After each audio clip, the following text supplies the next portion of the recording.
నమస్తే welcome to reflection news. సంబాల్లో హింసాత్మక ఘటనల తర్వాత ఆ ప్రాంతంలో విద్యుత్ చౌర్యం, అక్రమ నిర్మాణాలు విపరీతంగా పెరిగిపోయాయి. ఈ విషయాన్ని సీఎం యోగి కూడా ధృవీకరించారు. ఈ నేపథ్యంలో విద్యుత్ చౌర్యానికి సంబంధించి 1250 ఎఫ్ఐఆర్లు నమోదయ్యాయి. మరోవైపు 5.2 కోట్ల రూపాయల జరిమానాలు కూడా విధించారు. ఈ విషయాన్ని పోలీసులు అధికారికంగా కూడా ప్రకటించారు.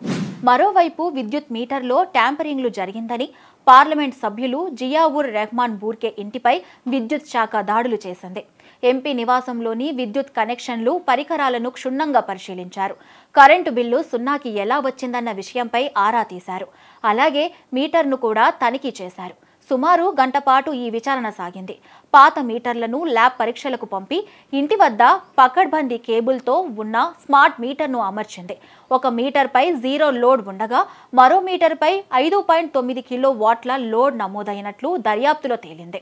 అయితే 2 కనెక్షన్ల మీటర్లు వేర్వేరు సమయాల్లో చాలా కాలం పాటు స్విచ్ ఆఫ్లో ఉన్నాయని, దీని కారణంగానే 0 రీడింగ్లు నమోదయ్యాయని అధికారులు తెలిపారు. ముఖ్యంగా ఈ విద్యుత్ చౌర్యం కేసులు మసీదులు, మదర్సాలు, నివాస ప్రాంతాల్లోనే అధికంగా ఉన్నట్లు గుర్తించారు. సంబాల్లోని సదర్, దీపాశ్రాయ్ ప్రాంతాల్లో అధికంగా ఉంది. అంతేకాకుండా విద్యుత్ చౌర్యం చేసే పరికరాలను కూడా స్వాధీనం చేసుకున్నారు.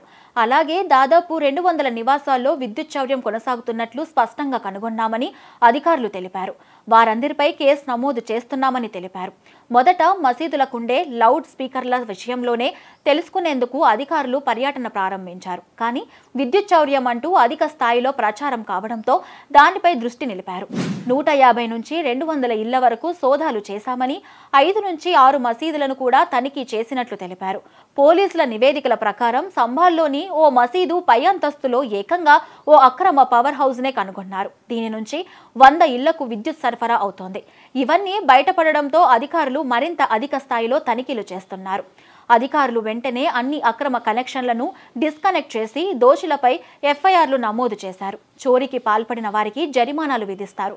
దొంగలించబడిన విద్యుత్తును ఉపయోగించి మసీదులు మరియు మదర్సాలు వంటి మతపరమైన ప్రదేశాలు కఠినమైన చట్టపరమైన చర్యలను ఎదుర్కోవాల్సి ఉంటుందని అధికారులు పేర్కొన్నారు.